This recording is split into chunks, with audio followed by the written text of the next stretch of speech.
Hello mga beshi, magluluto ako ngayon ng butter garlic shrimp. Ayan, ibalalagay ko na ang butter. Unahin ko ang butter. Ayan.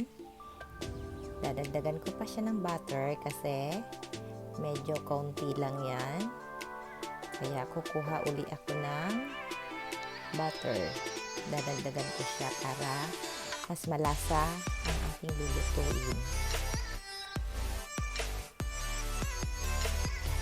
Ang gamit ko nga palang butter mga beshi is olive butter. Ayan. Masarap siya mga beshi. Tapos, ilalagay ko na mga beshi ang bawang. Kapag nga pala mga beshi nagluluto ako ng butter garlic shrimp ay nilalagyan ko siya ng sibuyas para mas malasa at mas masarap syempre. Malinamnam siya at syempre pampadagdag siya ng lasa. Tapos mga beshi, after ng igisa ko, isusunod ko na mga beshi ang ating shrimp.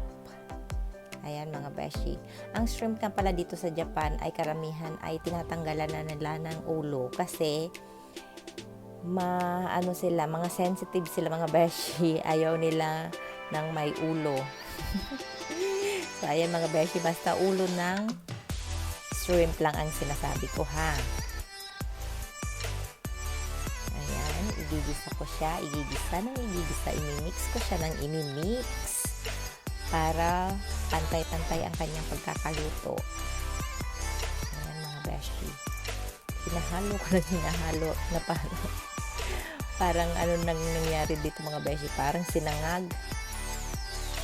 Ayan mga beshi, halo. Parang halo kay ube. Ayan, halo lang ng halo. Hanggang sa mapantay yung pagkakaluto niya mga beshi.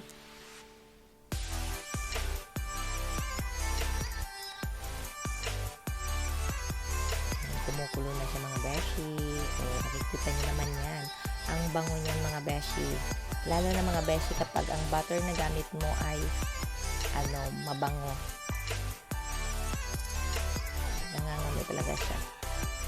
Sobrang nangangamoy yung butter niya mga beshi. Amoy palang ulam na. Ika nga. Ayan mga beshi. Tapos, lalagyan ko na siya mga beshi ng mixed salt and pepper. Ayan. Asin at pamintang na durog. Ayan, mix na siya mga beshi. Dito sa Japan, yan ang uso mga beshi, yung mix na salt and pepper. Tapos mga beshi, syempre lalagyan ko siya ng aking pampalasa. Ayan, seasoning mga beshi. Ilalagyan ko siya ng seasoning para mas malasa at mas malamnam. Pero mga beshi, masarap yan. Sure ko. Subuko na yan mga beshi. At siya nga pala mga beshi, hindi ako naglalagay ng Sprite sa niluluto ko. Coke talaga mga beshi ang nilalagay ko kasi medyo manamis-namis ang Coke. Mas malasa siya mga beshi. I swear, masarap siya pang luto. Instead na Sprite ang gagamitin, pinapalitan ko siya mga beshi ng Coke. Mas comfortable ako magluto na Coke ang gamit ko kaysa sa Sprite. Tapos mga beshi, ayan, lalagyan ko siya ng spicy or chili flakes. Ayan. Tapos, lalagyan ko din siya ng parsley. Optional lang naman siya mga beshi if gusto nyo. Kasi ako gusto ko ng medyo maanghang-anghang. Kaya, nilalagyan ko siya ng chili flakes. At yung parsley naman mga beshi, syempre dagdag na rin pampalasa yan.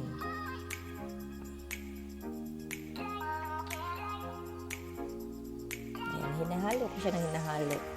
Siya nga pala mga beshi, tip ko nga lang pala kapag magluluto kayo ng hipon or ng shrimp, huwag nyo masyadong lulutuin kasi kapag nasobrahan sa pagkakaluto ang shrimp, mas matigas siyang balatan.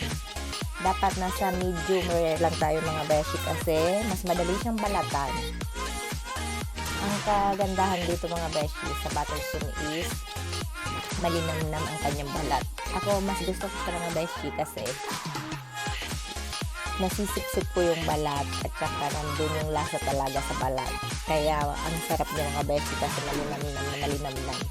Lalo na medyo maanghang siyang konti dahil nga sa kale flakes na nilagay ko. Kaya ayun mga beshi, mapapakamay ka talaga pag kumakain ka. Ang sarap niyan mga beshi. Subok ko na ang lutong yan. Sa lahat yata ng niluluto ko mga beshi, dito lang ako pinakamagaling sa butter garlic shrimp na to. Proud lang ako mga beshi syempre. Kasi ito yung para sa akin the best kong luto. Kasi maraming nasasarapan. Hindi lang naman ako mga beshi. Kapag umuwi ako syempre ng Pilipinas, pinagluluto ko ang aking pamilya syempre. Sinusubukan ko rin magluto sa Pilipinas kahit minsan lang. Ayan, napapakwento na ako mga beshi habang naghihintay ako maluto ang butter shrimp natin. Ayan mga beshi. Patutuyuin lang siya natin mga beshi ng konti. Ayan. Siyempre magtitira na, hindi naman yung tuyong-tuyo kasi ako kasi mga beshi gusto ko yung medyo sinasabawan ko yung kanin. Kaya ano siya mga beshi, hindi ko siya patutuyuin ng tuyong-tuyo. Yung medyo may sabaw lang siya mga beshi. Makikita nyo naman pag medyo tuyo na siya. Tapos ayan mga beshi, luto na siya kasi nasa medium rare lang tayo mga beshi kasi nga sabi ko kanina kapag sobrang luto siya, mas madikit ang kanyang balat at mahirap tanggalin. So, kapag ganyan lang siya mga beshi, kapag ganyan lang yung pagkakaluto niya, mas madali siyang balatan. Kasi kapag nasusobrahan sa luto, pumapayat yung hipon. Pumapayat yung hipon mga beshi. Kaya dapat wag natin susobrahan sa pagkakaluto. Malapit na siyang maluto mga beshi. Luto na nga pala siya mga beshi. Parang pinapatuyo ng kaunti pa. Konting-kunti na lang. Aahunin ko na siya mga beshi. Ayan na. With love yan. Kaya masarap yan na luto mga beshi syempre.